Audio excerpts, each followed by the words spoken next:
best apps, when I say best apps, I think Uber is one of the finest examples of using the best UX UI practices, visibility of system status, getting a feedback, or help and support documentations and all that. All heuristics you can find very clearly into Uber apps.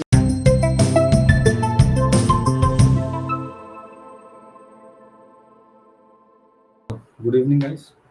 Hope you can hear me. And I am Pankaj. I've been in this industry for quite a long time now. Currently working as a UX designer and being worked with various brands at the national level as well. So yeah, let's discuss about the UX design, or what is design anyway. So when it comes to design, so design is a kind of proposed solution or a proposed process to any problem. That is what design is. It's not what you see on the walls or whatever you see here and there on the charts, papers, t-shirts, or wherever.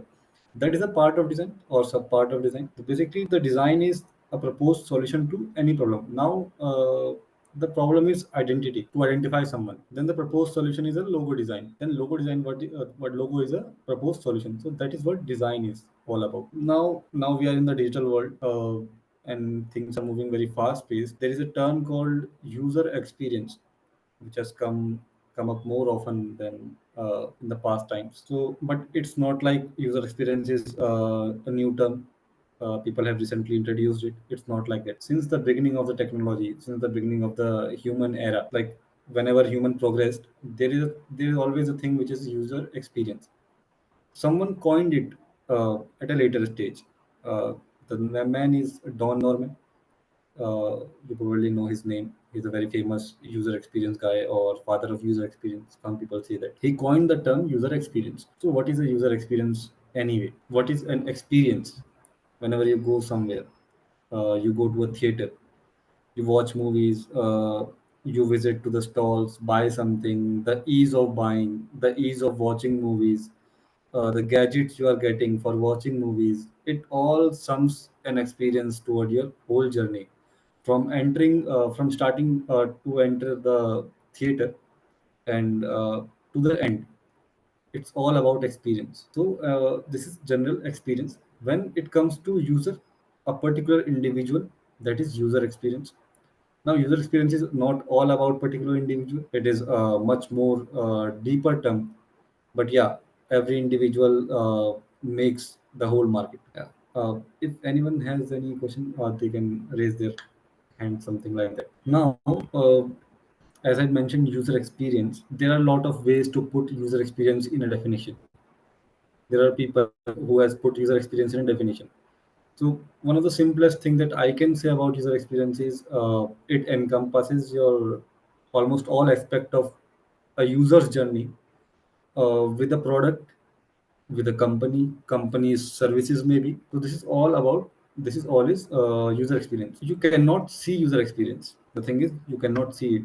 Experience can only be felt. Even in the digital spaces or digital world, you use an app. The ease of doing your business in the app, ease of buying a product, ease of selling a product, ease of making a payment, or ease of receiving a payment, that all sums under the user experience chart. Now, there is one more term which is called user interface design or user interface. So, user interface is about whatever you see on the display. Whatever you can see is the interface. It could be a button, it could be a font, it not font actually. It could be a typeface, paragraph, headings, icons, illustrations, 3D, or whatever it is. If you are even if you are in theater and someone gave you the 3D glass, the way you can see the 3D glass is the user interface of the glass. But when you wear it and how it feels is the user experience of the glass or user experience of the theater. Hope I'm making things clear here.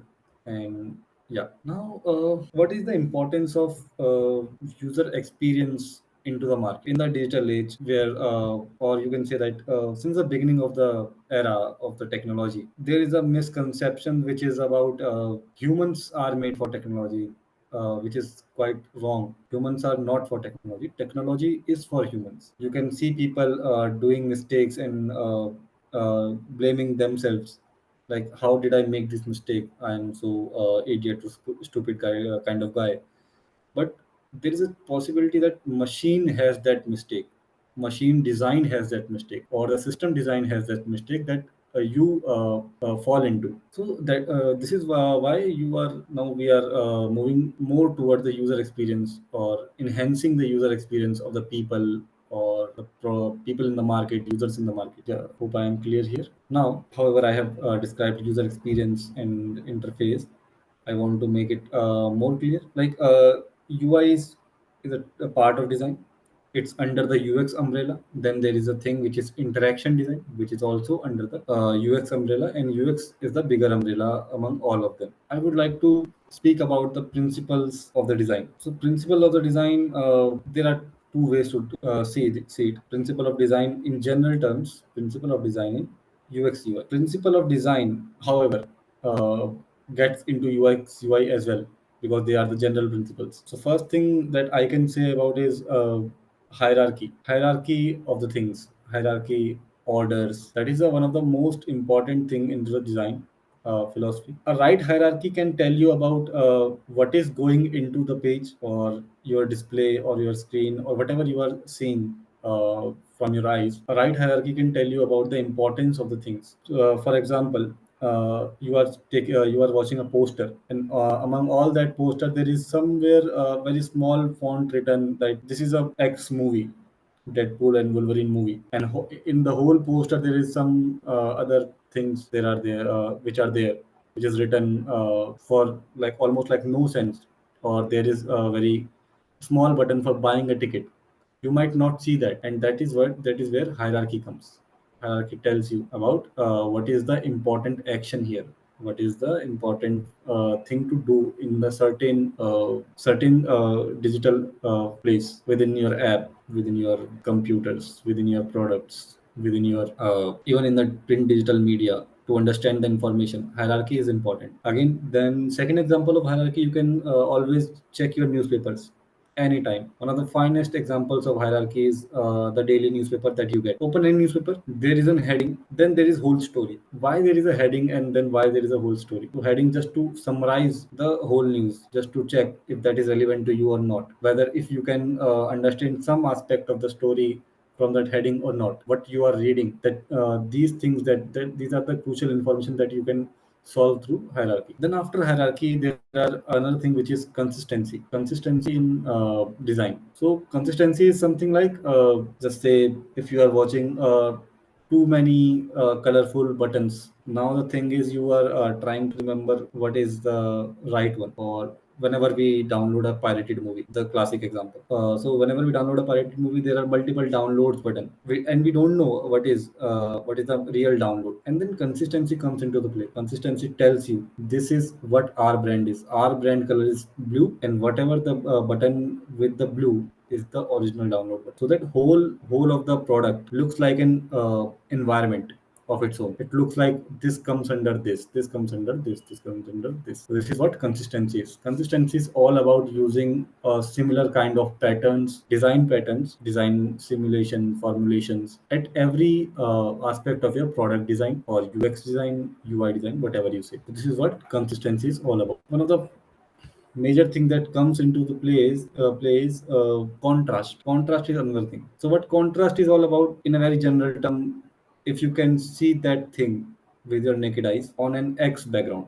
For example, your background is black, and if you are able to read that whatever written in the black background clearly with your naked eyes, that is a good contrast example. When you can't able to see things, if you can't able to read things, that is the bad example of contrast. Even in the dresses we wear, we use contrast. We see contrast, like to wear black on yellow, to wear blue with white with blue to match the contrast. What happens if you don't match the contrast? Even in the real place, in the real time, or you can say in the digital space as well. So within the digital space, if you do not have any contrast, you will not able to see things through. You're not able to read. You're not able to watch anything. Not even the movies. In the real time, if you do not have the contrast, again same thing happens. You will not able to see anything. You can see things. You can identify colors two colors are different, then that is the reason you can identify this is good, this is bad, or green is this, red is this, because of the difference. If there is no contrast, then everything is gray, black and white. Not even black and white. Black and white has a contrast. White, white, black, black. So things like that. Hope I am making it clear here. Other thing is about is balance and alignment. We have to make a balance among things within the digital space. You can see we need to make a balance to understand things. We need to make a formation to understand that particular screen balance, to understand that what is happening in the screen. For balance, you can always say like align yourself, align to the left, whatever we see, aligning center things, aligning on the right align, and other things. That is balance. It creates some kind of visual stability, making symmetrical alignments gives a different kind of aesthetics, which is more pleasing to eye. Now there is one thing which is called white space. Some people say it negative space. So what is negative space? Negative space is some anything around a object. Everything which is blank around the object is a negative. It gives you more clarity. It gives you more organized sense of viewing a object, and it can also enhance your design abilities, or you can say UI design as well. There are multiple things which looks cluttered. If you place two things very close to each other, they looks cluttered. But when you place them into a significant distance, you can see through them very clearly.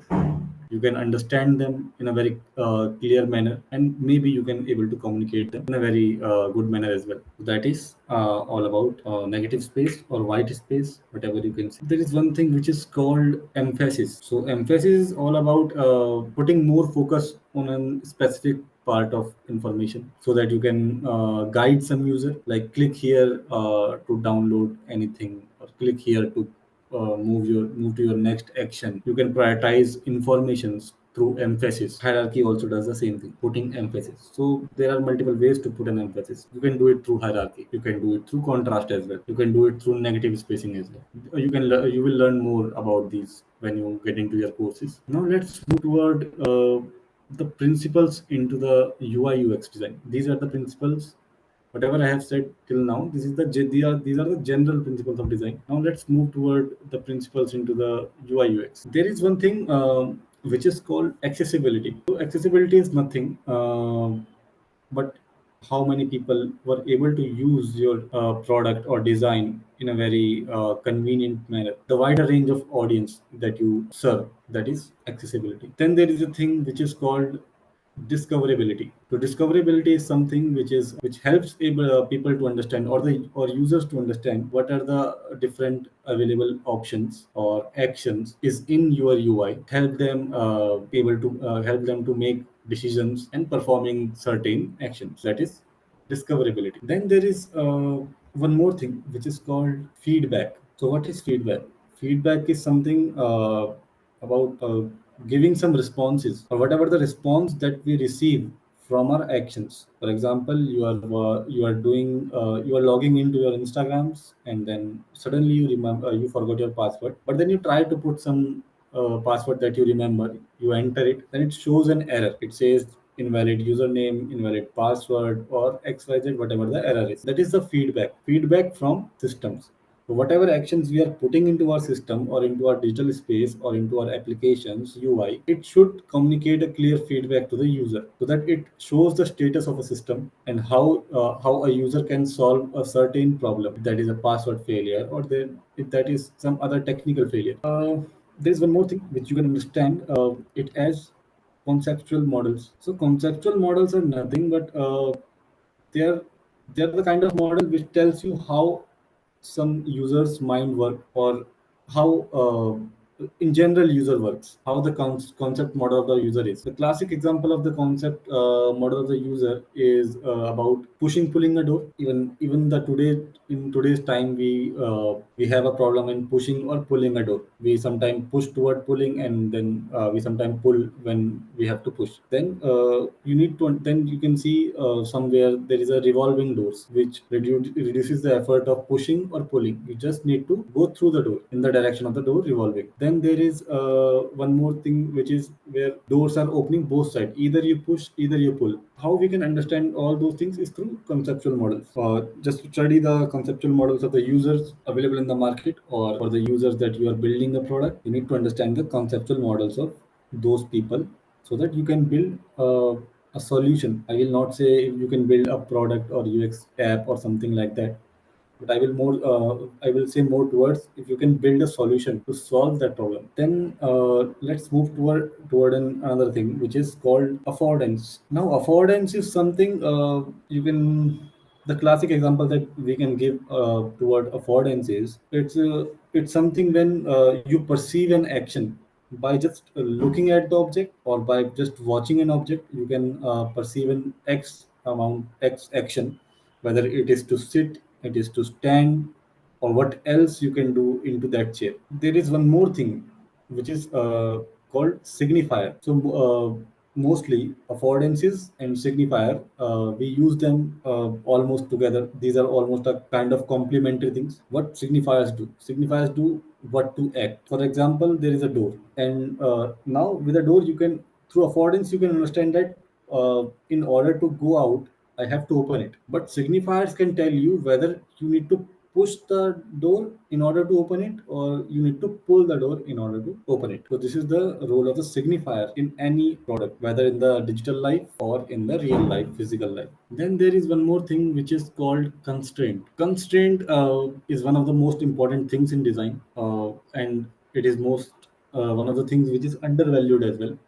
So constraint is something like it restricts you to perform certain kind of actions with the physical product or digital product, whatever you can say. For example, there is a chair. You can sit on it. It is made in such a manner so that you can sit on it, not sleep on it. That is what constraint is. Constraint help user to minimize their actions, and to help them decide what is the right or appropriate actions for them to take into this product. That is what constraint is. And there is one more thing, which is called mapping. So mapping is all about, you can say, the relationship between one or two objects, how they are interrelated.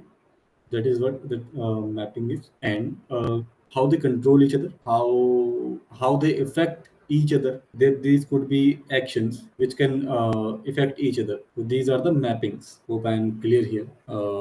And these all are the principles which you can easily find into the Norman's design principle if you search to Google sometime. And there are multiple more principles here which you can find. Then there is one more principle which I would like to say is scaling. So scale is almost about signaling the importance. Same thing like emphasis, just a different name. And hope I am clear here into the principles of design. Then there is one more thing which is called prototyping. Whenever you move ahead in your course, then you will find, like, you will have a prototyping session or whole class. So what prototyping is? It's not the real-time product or project. A dummy, or a very closely related thing to the outcome or output that we are going to produce. That is what prototype is. So it is not just into the digital space, but it is also into the real world as well. So with prototyping, I mean, whenever you are trying to build your house, then you have these architects. Then the architect draw it on the paper, and or sometimes build a 3D model for them. So 3D model is not a real-time house, but it's a very close thing that you can see, or that so that you can imagine how your end product could look like. That is what a prototype is. And prototyping is all about adding interactions to that prototype in general, or you can say, yeah, mostly in today's world, we in the digital space, in UX UI, we use Figma as one of the most popular tools to do designs and prototyping. There are multiple other tools into the market as well, but yeah, Figma is one of the most important tool for prototyping. So you just need to add the interactions into your design, add interaction to the primary actions of your whatever you build into that screen, and then you can show it to the stakeholders, to your team members, team leads, managers, to get a real idea of what a product could look like. It's not an end product, but it's very close to what a product could look like. And prototype, the best thing about prototyping is it is too visual. It's visual. Even a normal layman can also understand it. And at some, you can say, to some extent, you can also test a prototype with your stakeholders. With stakeholders, I mean mostly company owners or the product who owns the product or company, to with managers, just to see if that meets the expectation, so that you do not spend too much of your resources into developing something which doesn't meet the expectations. So that this is the benefit of prototyping. Now there is another thing which is called testing, user testing or usability testing, and things like that. So usability testing is something. It's not a new thing to understand. It has always been with us. We were not able to identify that term as a usability testing. I as far as I can remember, it was in World War One or World War Two. There was a guy who actually identified usability as a very important feature of building product or something. When I think it was World War One, I think. So World War One, there is one thing. They have built cannons machines to throw grenades and all those things, to destroy tanks and heavy machine guns and all those things. Then there is a sudden surge in the deaths of the people who are using those machines, because they are pressing something else and it backfiring. Sometimes it's not working. Sometimes it's hard to understand where to press, what to press, or how to use that certain kind of machinery in order to survive themselves. So this is when a person identified usability testing. It's so what he said, or what he understood, is just building in machinery is not enough. Building in machinery with respect to humans who is going to use them, who are going to use them, that machinery, that is the main thing where we need to shift our focus from just building the machinery. Now nowadays you can also see that there are airplanes, there are fighter jets, there are trains, metros, or even more complicated products of the engineering into the market, where you can find thousands of multiple buttons to use them. But there is always a learning curve in your product. There is no product without a learning curve. Learning curve could be easy, it could be less, or it could be more. But once a human learns it, or once a person or user learns it, and even after that, if he is making a mistake, that is the major concern of a usability thing, because the mistake that he is making, it is not into his cognition. So with cognition, I means into his conscious. The mistakes that generally people make, they do not make it consciousness with conscious. It just happens because sometimes I think enter is at some place in the keyboard, but there is no enter. Or I think there is shift here, or control here, or alt here, and reverse in the MacBook as well. So this is how your mental models are trained. And the mistake that you are making that time, that is not into your conscious. These are unconscious mistakes. So, in order to correct them, in order to revise them, in order to make machine more human, we identified a term which is called usability testing. Under that usability testing, uh, you can do a testing with user, of course. Generally, there is one more thing. You can do a testing with your stakeholders as well, but that's a whole different story. That is called user acceptance testing, that you do with your stakeholders. User testing that you do with the general users is into the two manners, which is, one could be the online testing, other could be the offline testing. With online and offline, so online means remote testings. It is very clear from its name itself. So with the remote testing, it means like user is not in front of you. There is no user in front of you. There is a user in some remote area far from you, into other continent, into other country, into other state, and you have just prepared a set of tasks for him, to give him a context, to give him a story. You gave him a story, like you want to do these things, and then you prepared a set of tasks, like if you can do this, and then you are just giving the task to the user, then user is performing those tasks. This is how a general usability testing is done. And among that, one of the major concerns in the usability testing, what I have found is we should not ask user what is the difficulty that you found. We are not here to ask the difficulties. We are here to observe the difficulties. When you ask someone what is the difficulties that you are having in say, X kind of application or something, there is a chance that you get an answer, but there's also a very high chance to get an irrelevant answer, which cannot be handled through design. Then you need to observe the user in order to get the right what you say reports or right performances. If user was able to do a primary task that you have mentioned in your task list, if user were able to do that, or user were not able to do that, if he is not able to do that, why is he being dormant into an certain stage in this app, or he was not able to find the menu or the primary action button, or is it very difficult to make a decision into some text screen? Then this is the testing which happens offline or in person, you can say. So within in-person testings, user testings, you onboard user, then you sit with the user, or sometimes you do not sit with the user as well, but it happens in an offline mode, and you observe through a camera. You sit with the user, and then you again prepared a set of tasks, or given him a context, or given him a story. Then user is performing those tasks, or he is not able to perform those tasks. Then you need to observe your findings. You need to report that findings. You need to analyze that findings. And what I can suggest is usability testing is one of the finest ways to do a user research. One of the finest ways. Yeah, I know it could be you might be thinking like, if there is no product, how can we do usability testing? Yeah, that is right. That is all right.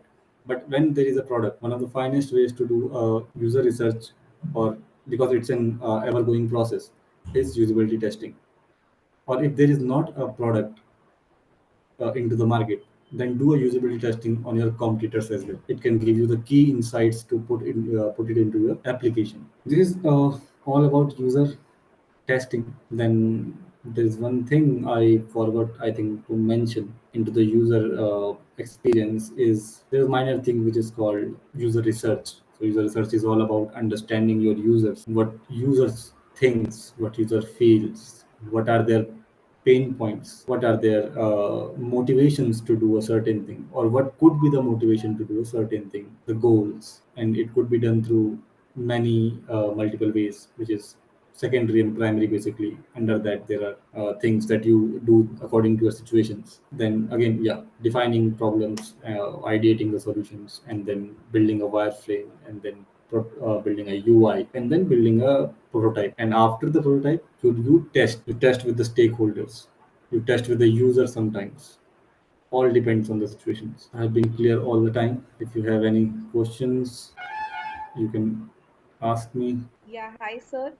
Sir, there's a question Happen. from one of the student. If you can just check the Q&A. Okay, okay. Yeah. What should we look into when we are testing the competitor's product?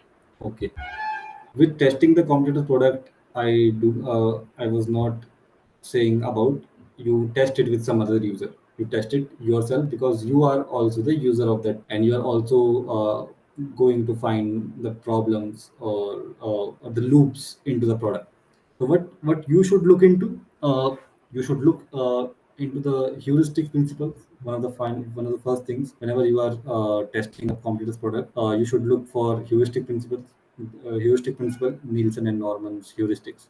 One of the major issues you can find by just auditing through those principles. Then second thing, you always should you should look into the reviews that your competitor gets. I hope I am able to make some sense here. So with reviews, you can find those reviews on, in general terms, I will say, into the Play Store, and then you can also find them with the people who have used those products. Hope I am clear. If you have anything related to that, you can ask. Any other questions? Yes, yes. There is a question, I think. Q&A. Let me open this Q&A again. Yes. What are the four C's of UI design? Okay. So four C's includes consistency, one of the major things. Then context is another major thing. Then you can include continuity and complementary things. So consistency is all about maintaining a set of guidelines which is set by your identity designs, or which is set by your you can say design systems, and you should use all that consistent items of your design in a consistent manner, like using similar kind of buttons, using similar kind of fonts, using similar kind of colors, so that someone can understand that yeah, this belongs to this X kind of product. For example, Zomato doesn't use a green button because it's not in their design system, or it's not in their branding. They maintain a consistent design through overall their app.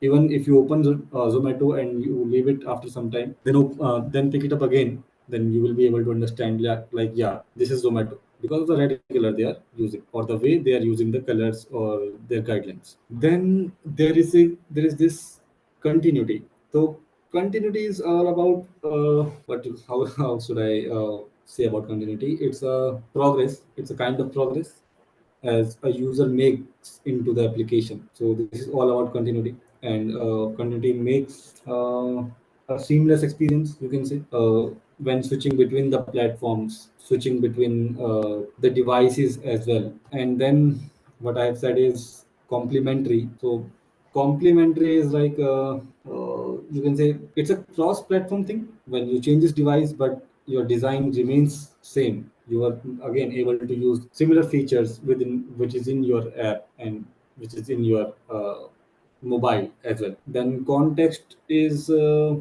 about giving it a backstory, which is who is going to use your application, or who is going to use your platform, so that you can better get into the shoes of that particular person or user, or you can understand how a user can interact with your platforms. Which then hope I have answered it. If you have another questions regarding that four C's, you can post it. Then, which is there is one more question, which is which brands are your favorite in terms of using the best UX UI practices? Yeah, that has always been a controversial. So, best apps. When I say best apps, I think Uber is one of the finest examples of using the best UX UI practices, visibility of system creators, getting a feedback, or help and support documentations and all that. All heuristics you can find very clearly into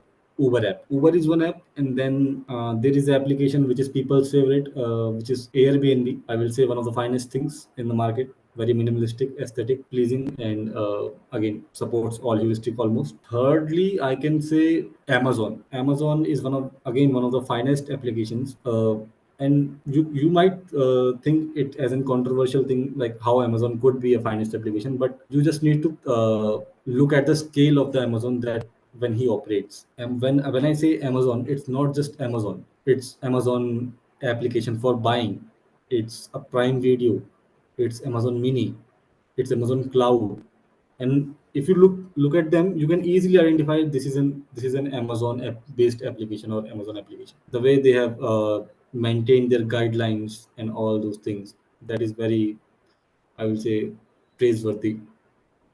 Very very good. Hope guys, I was oh, best books on UX. There is one more question came up. Best books on UX. There is a book which is very famous, uh, Design of Everyday Things. Must read. I will say must read. Then, apart from that, there is one more book which I have read, UX, but I will say, but for making a product better, you can read this book, Hooked, Hooked. Hooked. And there is one more book which is called Evil by Design. So Evil by Design is more focused on about dark UX patterns, and how should you should evade them, and how you should not use them. And because nobody uses dark pattern intentionally until they know them better. But sometimes we just don't know this is dark or not. And there is one more book. I'm not able to recall its name. I'm really not able to recall its name. It's on UI design patterns. But yeah, I think these three books you should read. These are one of the finest books you can find on UX design. You should always find a book which is not focused on how to design, but how to propose a solution and what to think when you propose a solution or when you find a solution. Always look for those kind of books. Which color palette should be used in dark themes? Use a contrast palette. Uh, with contrast palette, I mean, if you have if you're using black, first thing is you should not use pure black, which is 00000 six zeros as a hex number. Do not never use that black. It is very straining to eyes. Never use a pure white. Also very straining to eyes. Whenever you are using a dark theme, you can use white color as one of the complementary colors to adjust into your color palette. Next thing that you can do is use the colors which has a very good contrast, approximately 1:3 or 3:1 contrast, uh, like yellow, which is having a very good contrast with black. Lighter tone colors, I will say, do not go for earthy colors. Earthy colors are the dull colors or dark colors. Do not go for them. Always go for the colors which are lighter in tone. Light purple, you can say, for example, or sky blue, you can say, for example. So I'm not specifically mentioning colors. I will just say that you can use colors which are lighter in tone. Do not go towards the earthiness. Do not go towards black. Go towards white. And whenever you go towards white, there will always be a color which looks good with the black. Yeah, yeah. And the best book that I was about to mention was Don't Make Me Think Twice. Don't Make Me Think Twice is the fourth book that you can read, which is good for UX. Tips to make CTA buttons more catchy. You do not need to make CTA buttons more catchy. You just need to place them in a very significant position, you can say. Do not make them catchy. Catchy is nothing, but what will you do? You will make some add some UI element on into that, but that also gives a strain to the eyes of the user, especially to the old age people. So instead of making a button catchy, think about how can I put button in a more significant position so that it is very clearly visible. For that, you can do an exercise. You can stand very far away from your screen and put a button there, and stand very far. Very far means approximately 6 to 10 feet, and then check that screen. And if you are able to see the screen, it means the button is placed in a very appropriate position. If you are able to identify the CTA there, and in order to make them catchy, you can always add a color which is more brighter in tone, not so bright but bit brighter. Hope uh, hope you understood that. What are the worst UI UX example from brands? UI worst UI example UX example. Worst UI example is IRCTC website. You can just open it, and that is one of the worst UX you can find on the internet. But they have a very good UX. The functionality is very very good. They have very finest UX, but one of the worst example for UI, definitely. And in terms of a very bad UX, you can open any government website, especially the passport one. Too much of information written here and there into the home screen, especially, or any banking application specific. Banking application has one of the worst UX, especially banks like Punjab National Bank.